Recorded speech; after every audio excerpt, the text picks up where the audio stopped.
છાશ વિશે વાત કરીશું. છાશ એટલે કે દહીંમાંથી બનાવે છે આ લોકો. આપણે બધા બનાવતા જ હોય છે, બધાને ખબર જ હોય છે. છાશનો વધારે નહીં વાતચીત કરતા, બહુ વિડીયો લાંબો થાય. મેન ઉપયોગ વિશે વાત કરીશું. તો કે જે લોકો નોનવેજ નથી ખાતા, જે લોકો માંસ મટન મછલી એવું બધું ના ખાતા હોય, જે લોકો ઈંડા, હવે અને કદાચ કોઈને દૂધની એલર્જી હોય, કોઈને દહીંની એલર્જી હોય, હવે શરીરની પ્રકૃતિ પ્રમાણે અમુક એલર્જી હોય, અમુક વિકૃતિ આવતી હોય, તો કદાચ કોઈ દૂધ ના ખાય, તો એ લોકો માટે શું છે કે આ એક છાશ સારી એવી પોષક તત્વો પૂરા પાડે છે. છાશમાં શું છે કે ઘણા એવા પોષક તત્વો મળી જાય છે. કેલ્શિયમ છે, પ્રોટીન છે, જે જરૂરી છે. એટલે કે અમુક વખત શું છે કે આપણે બેલેન્સ ડાયટમાં આપણે છાશનો ઉપયોગ કરી શકીએ છીએ. કેમ કે અમુક વખત શું છે કે જે લોકો આપણે ઘણા વ્યક્તિઓની વાત કરીએ છીએ, જે શું છે વેજીટેરિયન હોય, એમને અમુક પોષક તત્વોની ઉણપ રહેવાની જ. કોઈ પ્રોટીન ના મળે, કોઈ B12 ના મળે, અને કોઈને કઈ આ બધું લાંબુ લેક્ચર થઈ જાય. એટલે કોઈને કોઈ એવું લખો જરૂરી પોષક તત્વો ની ઉણપ ના રહી જાય, એના માટે આ છાશ એમના માટે સારી છે, જે લોકો નથી માંસ મટન નથી વાપરતા. પછી તો ઘણી વખત શું ખાધા પછી જમ્યા પછી ઘણી વખત છાશ પીવાની ટેવ હોય છે. તો છાશથી શું થાય છે કે થોડું પાચન શક્તિ તમારે સુધારે.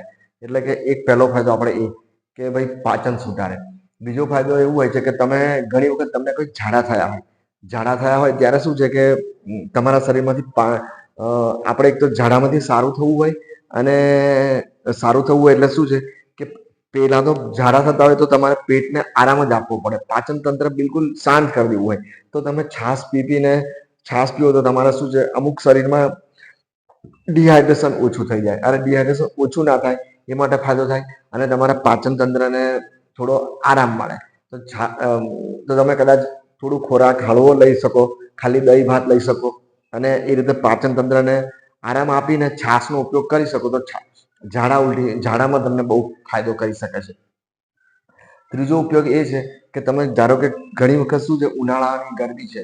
હવે ઉનાળાની ગરમીમાં તમે કંઈક બહાર જવા માંગો છો, કંઈક કામકાજ કરવા માંગો છો, અથવા કંઈક એવું આપણી કોઈ પરિસ્થિતિ બની હોય કે આપણે બહાર તાપમાં જવું પડ્યું, કોઈ કામ કરવું પડ્યું, તો શું આપણા શરીરમાં ડિહાઇડ્રેશન થવાની શક્યતા છે.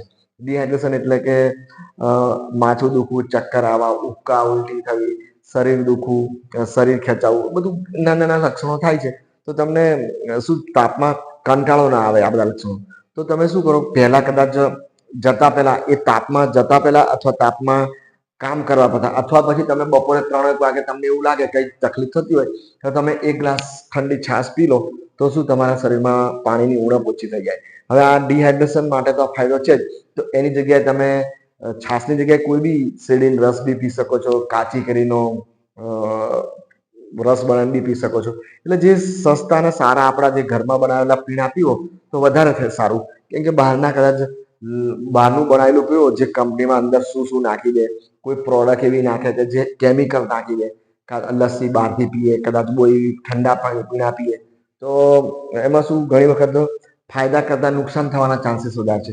કોઈ શું અંદર નાખે આપણને ના ખબર, કોઈ સ્વાદ માટે એવું કેમિકલ નાખી દે, કોઈ વધારે પડતું આપણને બહુ ના ખબર પડે. પણ એના કરતા આપણા ઘરે બનાવેલી જો છાશ લસ્સી પીએ, લસ્સી તો દૂરની વાત છે, કદાચ લસ્સી આપણા ઘરમાં બનાવવાની પ્રોસેસ લાંબી થઈ જાય, પણ છાશ તો ઇઝીલી આપણે ઘરે નીકળી શકીએ તાપમાં, તો ફાયદો થઈ જાય. પછી બીજું કે એક આમાં શું છે કે આપણે જે છાશ બનાવવાની પ્રોસેસ કઈ રીતની હોય છે કે તમે છાશ બનાવો દહીંમાં, આમાં વલોવી વલોવી બનાવતા હોય છે.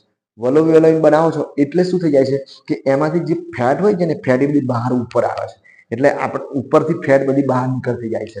એટલે કે આમાં ફેટમાં તો કેલરી હોય છે, એક ગ્રામ ફેટમાં 9 કેલરી મળતી હોય છે. તો એ રીતે ફેટનું પ્રમાણ બી ઓછું થઈ જાય છે, અને આમાંથી કેલરી ઓછી થઈ જાય છે. તો કે બીજા તત્વો આપણને પોષક તત્વો સારા મળે છે, પણ જે આપણે મોટાપા હોય, જેનું વજન વધારે રહેતું હોય, જે હેવી વેટ વાળા હોય, તો અને જેને એવું લાગે કે મારે વજન એનું એ જ રાખવું છે અથવા ઘટાડવું છે, તો એમના માટે દૂધ ને દહીં બધા કરતા કેલરી આમાં ઓછી થઈ જાય છે. ધારો કે તમે એક ગ્લાસમાં 50 કેલરી ગણી આપણે, એ જેવું દૂધ, કદાચ કોઈ ફેટ વાળું વધારે હોય પછી એક કટોરીમાં 60-70 કેલેરી ગણીએ દહીંમાં. તો આમાં શું એક ગ્લાસમાં બધા આ દૂધ દહીં ને પનીરમાં તો વધારે કેલેરી હોય, પણ એમાં શું બધા કરતા ઓછી કેલેરી છાશમાં મળશે. આમાં તો ખાલી 30-40 કેલેરી થઈ જશે, કે આમાં આમ વલોઈને બનાવવામાંથી કેલેરી બહાર નીકળે, એની ફેટ બહાર નીકળી જાય. તો પહેલો ફાયદો કે જેને વજન ઘટાડવું છે અને જો થોડા પોષક તત્વો મેળવા હોય, જે અમુક આપણને જરૂરી કેલ્શિયમ પ્રોટીન ને બધું મળી રહે, બીજા બી છે, પણ એમના માટે શું દહીં અને દૂધ કરતા આ છાશમાં કેલેરી ઓછી અને એના જ પોષક તત્વો મળી રહે, તો એ રીતે બી ફાયદો થાય. પછી જે લોકો હાર્ટ પેશન્ટ છે, હાર્ટ એટલે કે આ હૃદયના પેશન્ટ છે, જેને કોઈ બ્લોકેજ છે નળીમાં, અથવા જો બ્લોકેજ તો હવે એવું હોય છે કે તમે 40 પછી કોઈને બી ટેસ્ટ કરાવો, લિપિડ પ્રોફાઇલ કરાવો એટલે અંદાજ આપતો જ હોય છે. અમુક શરીરમાં કોલેસ્ટ્રોલ વધતું હોય, ટ્રાયગ્લિસરાઇડ વધતું હોય, એક જાતની આ ફેટ કહેવાય, એ શરીરમાં વધે એટલે એ ફેટ ક્યાં છે, જમા ક્યાં થાય, આપણી એવી ખરાબ ટેવોને લીધે આપણે ફેટ શરીરમાં જમા થાય છે. ઘણું ખાધું હોય એવું. હવે પહેલાની વાત કરીએ, પહેલા શું આપણે કામકાજ નતા કરતા, અત્યાર નથી કરતા, એટલે એ ફેટ ઓગળતી નથી. આપણું જે આપણા પહેલાના વડીલો હતા ને, એ લોકો શું ભલા દહીં ઘી ને બધું ભારે ભારે ખાતા હતા, પોષક તત્વો લેતા હતા, પણ આ જે ફેટ અંદર મળે છે ને એને પચાવી નાખતા હતા.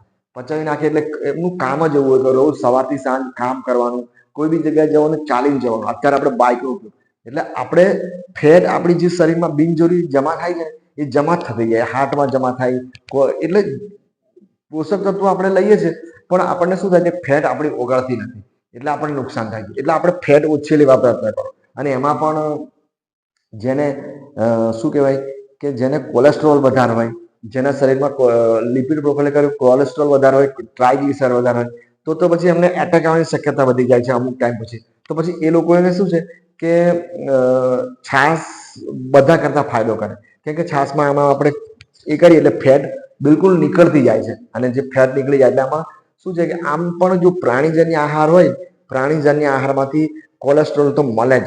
એ ગમે તે તમે દૂધ દહીં છાશ પનીર લો કે પછી માંસ મટન ઈંડા એમાં એટલે જેને બી કોલેસ્ટ્રોલ તમે લિપિડ પ્રોફાઇલ કર્યું ને તમારે વધારે આવ્યું, તો તમે એટલીસ્ટ પ્રાણીજન્ય આહારમાં